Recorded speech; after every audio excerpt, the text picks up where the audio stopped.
Hello friends, आज हम लोग पढ़ने वाले हैं वर्ब। वर्ब जैसा हम लोग पहले से जानते हैं कि वर्ब एक तरह का एक्शन होता है। हिंदी में इसको क्रिया बोलते हैं। और इसको समझने के लिए हम लोग कुछ कॉमन चीज़ को समझते हैं, जिसमें सबसे पहले तो इसकी डेफिनेशन आती है। इसकी डेफिनेशन में क्या लिखा है? A word that indicates a physical action, a mental action और अ स्टेट ऑफ बीइंग।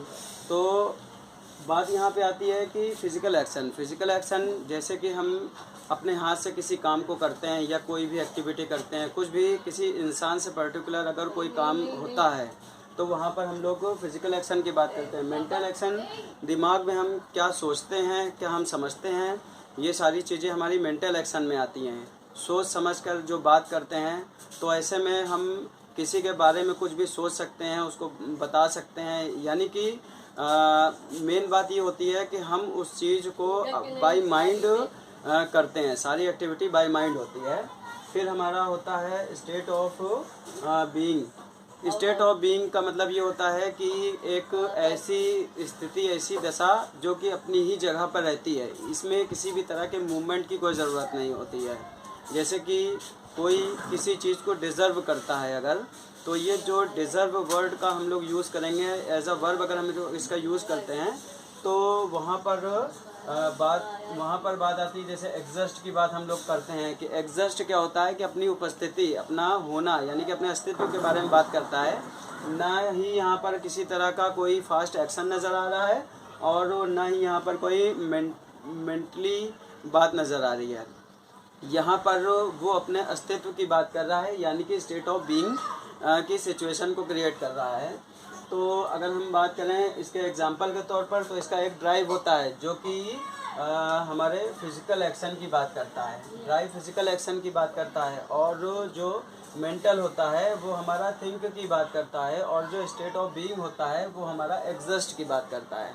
तो यहाँ पर जितनी भी बातें होती हैं वो हमारे वर्ब की ही होती हैं, एक तरह की एक्टिविटी की होती है। अगर हम लोग कॉमन सेंटेंस बोलते हैं कि राम अच्छा लड़का है, अगर हम ये बोलेंगे राम अच्छा लड़का है, तो इस सेंटेंस में किसी भी तरह की कोई वर्ब नहीं है, कोई एक्टिविटी नहीं है। ना ही इसमें किसी तरह की कोई मेंटल वर्ब की बात की गई, मेंटल एक्शन की बात की गई है, ना ही कोई फिजिकल एक्शन की बात की गई है, और ना ही किसी तरह की स्टेट ऑफ बीइंग की बात की गई है। तो यहाँ पर कोई वर्ब है ही नहीं। तो हम लोग उसको कॉमन सेंटेंस में ही लिखेंगे। जैसे कि सिंपल प्रेजेंट होता है, सिंपल पास्ट होता है, तो इन सेंटेंस में किसी भी तरह की एक्टिविटी होती नहीं, वर्ब होती ही नहीं है। तो अगर हम टाइप्स ऑफ वर्ब की बात करते हैं तो टाइप्स बहुत सारे होते हैं। जैसे कि पहला होता है एक्शन वर्ब। एक्शन वर्ब के बारे में हम लोग बखूबी जानते हैं कि किसी भी तरह का कोई भी एक्शन, जैसे कि इसकी डेफिनेशन क्या होती है कि डिस्क्राइब्स एन एक्शन, जो भी एक्शन बताए, जैसे कि जंप, कूदना, छलांग मारना, उछलना, ये जितनी भी चीज़ें होती हैं, भागना, तेज चलना, उछलना, मतलब जितनी भी चीज़ें आती हैं ये सब हमारी एक्शन वर्ब में ही आती हैं। दूसरा हमारा होता है स्टेटिव वर्ब। ये डिस्क्राइब करता है पोजीशन के बारे में। अगर कोई चीज़ अपनी जगह पर स्थिर है, अपनी ही जगह पर है और वो एक तरह की एक्टिविटी कर रहा है, एक तरह की एक्शन वहाँ पे हो रहा है, एक तरह की कुछ भी कह सकते हैं कि क्रिया हो रही है, तो वहाँ पर हम लोग स्टेटिव वर्ब का यूज़ करते हैं। इसमें क्या होता है कि which you can not see but exist, आप उसको देख नहीं सकते हैं। बहुत सी ऐसी वर्ब होती हैं जिनको हम लोग देख नहीं सकते हैं, लेकिन यह है कि हम उसको डिस्क्राइब कर सकते हैं। तो ऐसी वर्ब जो होती है वो स्टेटिव वर्ब में आती हैं। इनमें जैसे कि डिज़र्व, जैसे बोलते हैं कि आप इस काम को डिज़र्व करते हो, तो ये वर्ब जो है ये स्टेटिव वर्ब की लिस्ट में ही आएगा। फिर अब हमारा आता है रेगुलर वर्ब। रेगुलर वर्ब में जो होती है वो पास्ट फॉर्म में आती है। कुछ ऐसी वर्ब होती हैं जिसकी सेकंड फॉर्म और थर्ड फॉर्म जो होती है वो ईडी या डी पे ख़त्म होती है।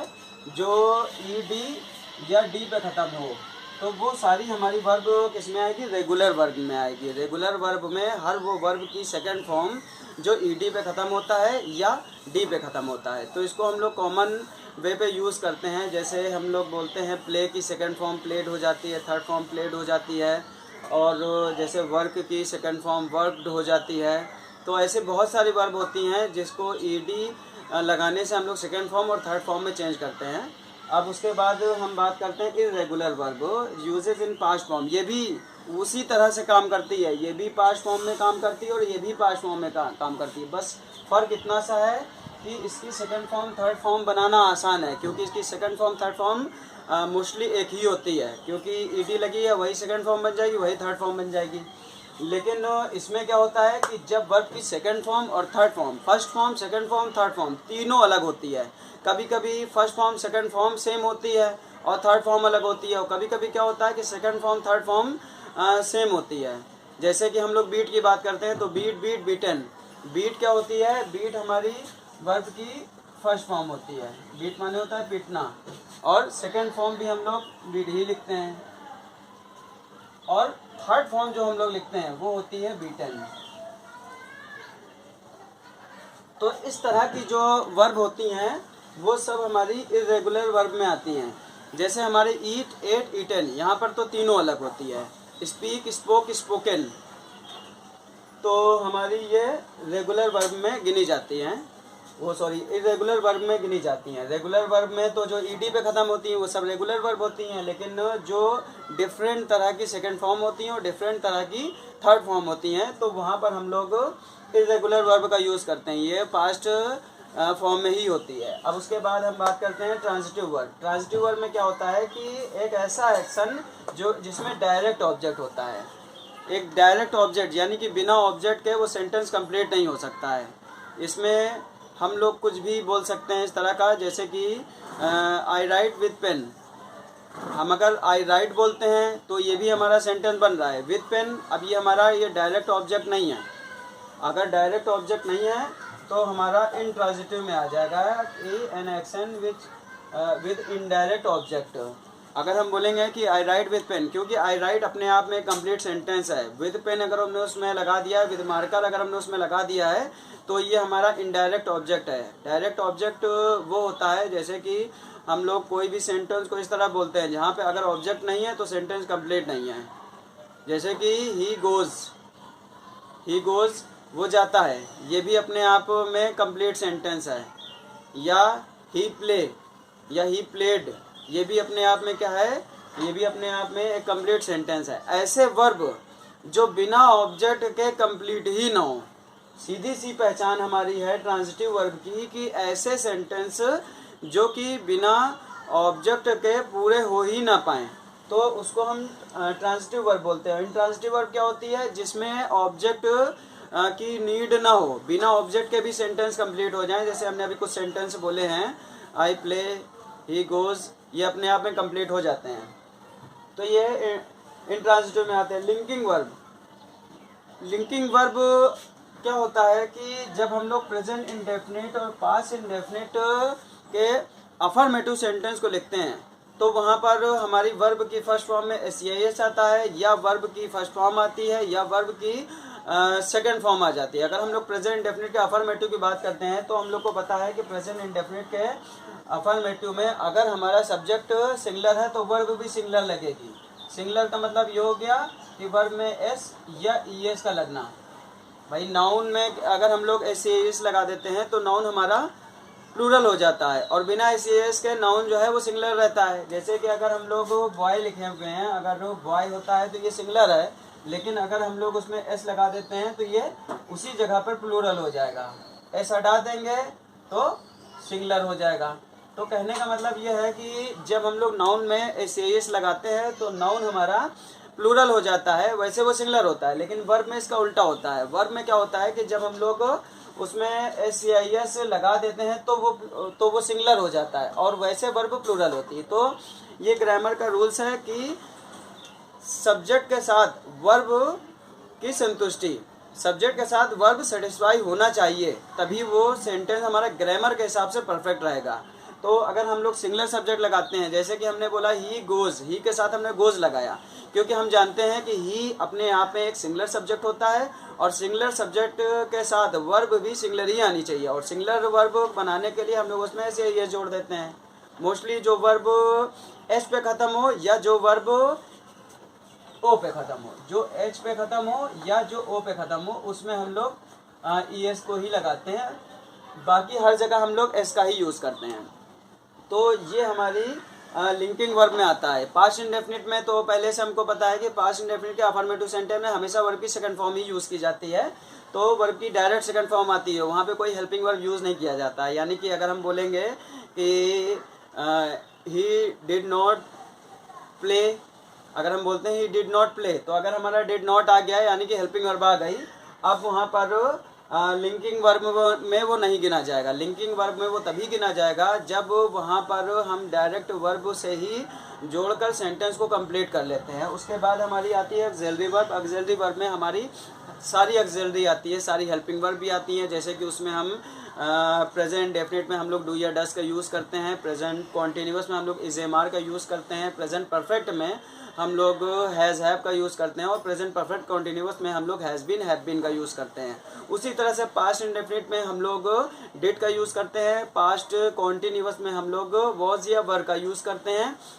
जब हम लोग पास्ट परफेक्ट की करते हैं तो उसमें हम लोग हेल्पिंग वर्ब हैड लगाते हैं, और पास्ट परफेक्ट कॉन्टीन्यूअस में हम लोग हेल्पिंग वर्ब हैड बीन लगाते हैं। फ्यूचर इंडेफिनिट में हम लोग विल और शैल लगाते हैं, फ्यूचर कॉन्टीन्यूअस में विल बी शैल भी लगाते हैं, फ्यूचर परफेक्ट में हम लोग विल हैव शैल हैव लगाते हैं, future perfect continuous will have been shall have been लगाते हैं। तो ये तो हमारी हेल्पिंग वर्ब हो गई, जो कि हम लोग सारे टेंस में नॉन स्टॉप यूज़ करते चले आ रहे हैं। भाई 12 टेंस होते हैं, 12 टेंस के अकॉर्डिंग उनकी सबकी अपने आप में एक हेल्पिंग वर्ब भी होती है। तो ये हेल्पिंग वर्ब भी हमारी ऑक्सिलरी में आती हैं। और उसके अलावा भी जैसे कि हम लोग कैन, कुड, मे, माइट, जैसे हम लोग should, must, ought to, need, dare, is to, am to, are to, was to, were to, has to, have to, had to, will have to, shall have to, may have to, might have to, और is am are having to, was were having to, और will be having to, इस तरह की चीज़ें जो होती है वो हमारी ऑक्सिलरी में आती हैं। तो ऑक्सिलरी बहुत कॉमन में यूज़ की जाती है, क्योंकि बिना इसके अगर हम लोग ग्रामर में एंट्री मारेंगे तो हम लोगों को ट्रांसलेशन में बहुत ज़्यादा प्रॉब्लम आएगी।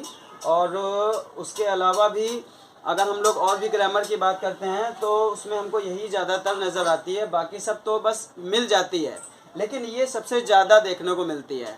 वैसे तो ऑक्सिलरी जब वर्ब की फॉर्म में लोग चेंज करते हैं तो हेल्पिंग वर्ब को अलग कर देते हैं, ऑक्सिलरी को अलग कर देते हैं, वो भी उसके काइंड्स में आता है। तो काइंड्स तो बहुत सारे होते हैं, आप जितने देख लो, क्योंकि हर जैसे हमने नाउन पढ़ा था तो नाउन में हमने देखा था कि सबसे पहले तो हमने टाइप्स ऑफ नाउन के बारे में बात किया था, उसके बाद में हमने डिफरेंट टाइप्स ऑफ जो काइंड्स होते हैं उसके बारे में भी बात किया था। तो सबकी ऐसी वैरायटीज़ देखने को मिल जाती है। तो हम लोगों ने यहाँ पर इतनी वैरायटीज़ तैयार की है, इतनी वैरायटीज़ में हमारी ग्रामर करेक्ट हो जाएगी जितनी की हमें ज़रूरत पड़ती है। इंट्रेंस एग्ज़ाम जैसे हमको देना है या छोटे क्लास से, वैसे तो ग्रामर जो है वो हम लोग को 6 से अच्छे से समझना शुरू कर देना चाहिए, क्योंकि इंट्रेंस में जितनी भी चीज़ें आती हैं वो मोस्टली 8th लेवल का ही आता है। अगर 8th लेवल को हम लोग को बहुत अच्छे से तैयार कर लेते हैं तो हर तरह का इंट्रेंस भी निकाल लेंगे। और बाकी छोटी क्लास से जो एग्ज़ाम के टाइम पे हमको परेशानी आती है कि हम कैसे तैयार करेंगे, अब क्या होगा, तो इस तरह की जो समस्या होती है वो सब खत्म हो जाती है। तो हम लोगों को बेस से ही एक एक चीज़ को तैयार करना चाहिए, तभी हमारी अच्छी तैयारी हो पाएगी।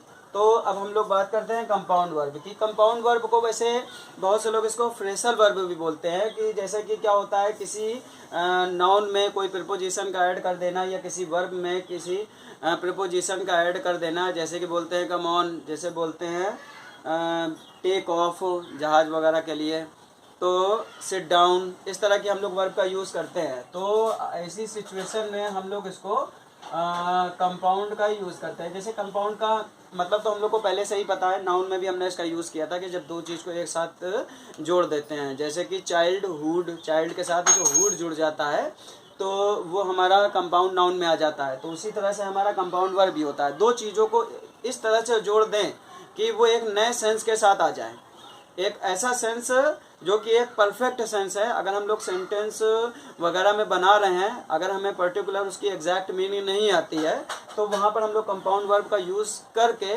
उसको एकदम परफेक्ट कर सकते हैं, क्योंकि सेंटेंस में सेंस सबसे ज़्यादा अहमियत रखता है। अगर हमारा सेंस करेक्ट है तो फिर सेंटेंस करेक्ट है। लेकिन ग्रामर में और भी बहुत सारी चीज़ें देखी जाती है, जितनी चीज़ें हमने इसमें बताई हैं, तो वर्ब में इतनी चीज़ों में आपका काम हो जाएगा। तो इसलिए आप लोग इन सब को तैयार कर लीजिए।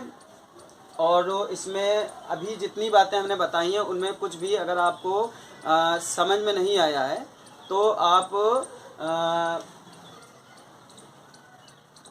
व्हाट्सएप पर डायरेक्ट मैसेज करके भी हमसे पूछ सकते हैं। मेरा नंबर है 9205-798 और 905।